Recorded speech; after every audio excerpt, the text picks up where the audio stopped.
মাইলিশ রক্ষায় নদী এবং সমুদ্র উপকূলে চলছে নজরদারি। এই বিষয়ে একটু বিস্তারিত তথ্য আমরা জেনে নিতে চাই। আমরা যেতে চাই এই মুহূর্তে বরিশালে, সেখান থেকে যুক্ত আছেন আমাদের সহকর্মী কাউসার হোসেন। কাউসার, অভিযান তো চলছে, তো সেক্ষেত্রে অভিযানে এখন পর্যন্ত কাউকে আটক করা হয়েছে কিনা সেখানে?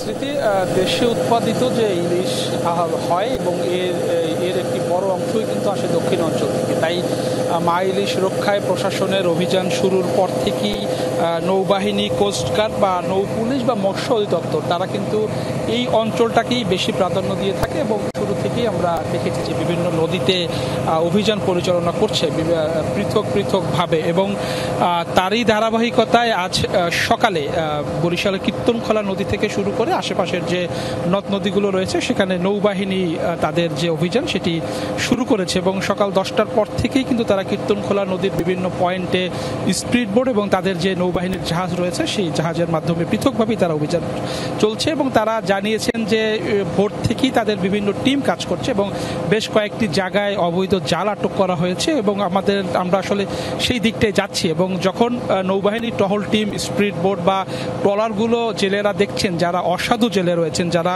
সরকারের নিষেধাজ্ঞার পরেও যারা নদীতে মাছ শিকার করতে নামছেন, তারা কিন্তু খুব দ্রুত নদীর তীর থেকে ট্রলার ফেলে রেখে পালিয়ে যাচ্ছেন। তবে আইনশৃঙ্খলা রক্ষাকারী বাহিনীর পক্ষ থেকে জানানো হয়েছে যে তাদের যে অভিযান সেটি চলছে এবং গতকাল কিন্তু হিজলায় এই যারা অসাধু ব্যবসায়ী রয়েছে, যারা বা অসাধু জেলে রয়েছে, যারা নিষেধাজ্ঞার পরেও নদীতে নামছেন বা মা ইলিশ নিধন করছেন, তাদের সাথে কিন্তু কালকে কোস্টগার্ডের একটি অপ্রীতিকর ঘটনা ঘটেছে। সেখান থেকে 7 জন অসাধু জেলেকে আটক করা হয়েছিল এবং তার মধ্যে 5 জনকে 6 মাস করে কারাদণ্ড দেওয়া হয়েছিল এবং 2 জনকে অর্থদণ্ড দেওয়া হয়েছিল। এবং প্রশাসনের পক্ষ থেকে বলা হচ্ছে যে তাদের যে এই অভিযান সেটি ধারাবাহিক চলবে এবং তারা বলছেন যে এই অভিযানের ফলে তারা অনেকটাই সফল, কারণ বিগত দিনে এই সময়টায় অনেক জেলেদের আধিক্য থাকতো নদীতে, কিন্তু এখন আর জেলেরা নামছেন না। তারা সরকারের যে নির্দেশনা রয়েছে সেই নির্দেশনা পালন করছেন। তবে যারা এই সরকারি নির্দেশনা পালন